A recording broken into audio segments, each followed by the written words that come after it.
कांग्रेस में जब इतना सब कुछ गड़बड़ हो रहा था तो आप लोगों ने किस स्तर पर इसका विरोध किया और क्या आपकी बात सुनी गई कि नहीं सुनी गई?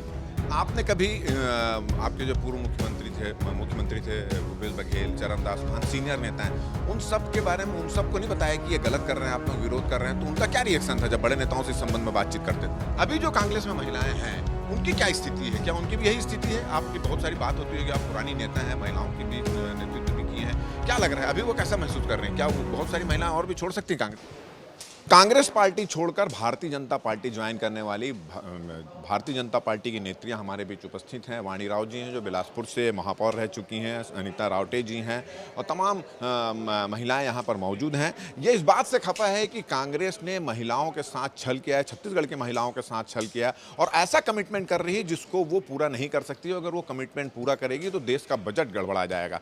इन महिलाओं से जो भारतीय जनता पार्टी की नेत्री, हम उनसे सवाल करते हैं, जब आप कांग्रेस में थी तो कांग्रेस में जब इतना सब कुछ गड़बड़ हो रहा था तो आप लोगों ने किस स्तर पर इसका विरोध किया और क्या आपकी बात सुनी गई कि नहीं सुनी गई? देखिए, जो ये गड़बड़ियाँ हुई, जैसे रेडी टू ईट है, हम लोग उसके सख्त खिलाफ थे। जैसे रोका गया, समय समय पर बोला गया ये बात, लेकिन हमारी सुनवाई कहाँ है?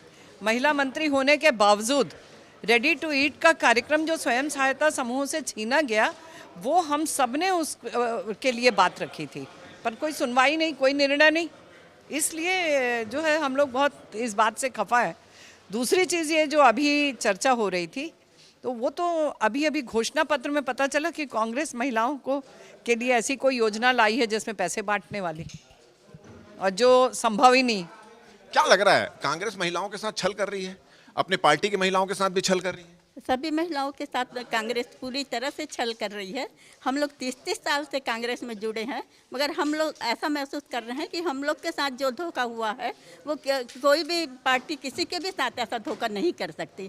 क्योंकि कांग्रेस में जब यूपीए की अध्यक्ष थी सोनिया गांधी, उस समय हम लोग को बहुत उम्मीद थी कि महिलाओं को आरक्षण मिलेगा, मगर सोनिया गांधी जी महिला होते हुए ना लोकसभा में आरक्षण दे पाई, ना राज्यसभा में आरक्षण दे पाई। वो तो आरक्षण का अभी जो चालू हुआ जिसमें मोदी जी के कारण महिलाओं को आरक्षण दिया गया। आपने कभी आपके जो पूर्व मुख्यमंत्री थे भूपेश बघेल, चरणदास महंत, सीनियर नेता हैं, उन सब के बारे में उन सबको नहीं बताया कि ये गलत कर रहे हैं, आप लोग विरोध कर रहे हैं, तो उनका क्या रिएक्शन था जब बड़े नेताओं से इस संबंध में बातचीत करते थे? देखिए, ऐसा होता है, पार्टी का जो एक संवैधानिक ढांचा होता है जिसमें अनुशासन, निष्ठा और एक सिस्टम होता है, उस सिस्टम के तहत आप अपनी आवाज़ कहाँ उठाओगे और कहाँ सुनी जाएगी। आज आप मेरी आवाज़ यहाँ उठा रहे हो, यानी आप मालूम है कि आप किस चैनल में उठा रहे हो और ये आवाज़ कहाँ तक जाएगी। परंतु जब हम पार्टी फोरम में बातचीत करते हैं तो एक सिस्टम जो काम करता है वो सिस्टम ख़त्म हो गया।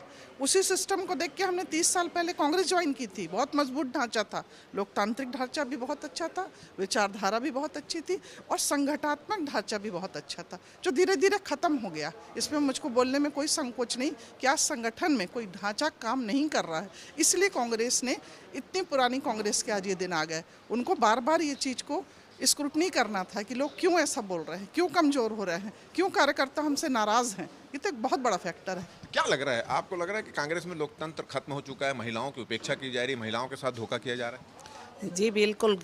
जिस नीति और रीति को लेकर कांग्रेस का उदय हुआ था, वो रीति नीति बिल्कुल ख़त्म हो चुकी है और महिलाओं के साथ उपेक्षा हो रही है। और मैं तो बोलूँगी, अगर आप बात करते हैं, सोनिया गांधी जी कहती थी कि आरक्षण हमारे बहुमत नहीं होने के कारण पास नहीं हुआ, तो क्या आप अपने पार्टी के अंदर वो आरक्षण लागू नहीं कर सकते थे? कुल मिला के आप अपनी कथनी और करनी में अंतर कर। अभी जो कांग्रेस में महिलाएं हैं उनकी क्या स्थिति है? क्या उनकी भी यही स्थिति है? आपकी बहुत सारी बात होती है कि आप पुरानी नेता हैं, महिलाओं की भी नेतृत्व भी किए हैं, क्या लग रहा है अभी वो कैसा महसूस कर रहे हैं? क्या बहुत सारी महिलाएं और भी छोड़ सकती हैं कांग्रेस? मैं जिस दिन इस पार्टी में आ गई, मेरे लिए यही सब कुछ है।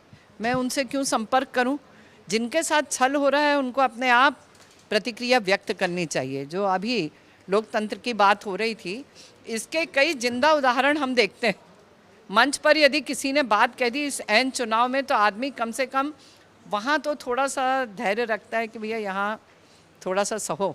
वहाँ यदि लोगों को नोटिस देके हटा दिया जा रहा है पार्टी से, तो अब और किस लोकतंत्र की व्याख्या करें इस पार्टी के अंदर? चलिए, प्रियंका गांधी जो आपकी नेता थी पहले, जिस पार्टी में थी, वो बोलती थी बेटी है लड़ सकती है, वो उस नारे का लड़की है लड़ सकती है, उसका क्या हुआ? मतलब उस समय नारा ही था वो।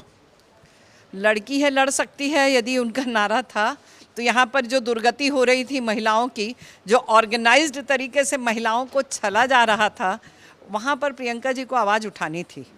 उनको यदि नहीं मालूम तो वो कोई भी नारा देने के लायक नहीं है, और यदि ये मालूम था तो उनको कार्रवाई करनी थी। चलिए, ये थी भारतीय जनता पार्टी ज्वाइन करने वाली नेत्रियां जो पहले कांग्रेस में थी, और उनका कहना है कि कांग्रेस में लोकतंत्र खत्म हो चुका है, कांग्रेस में महिलाओं की नहीं सुनी जा रही है।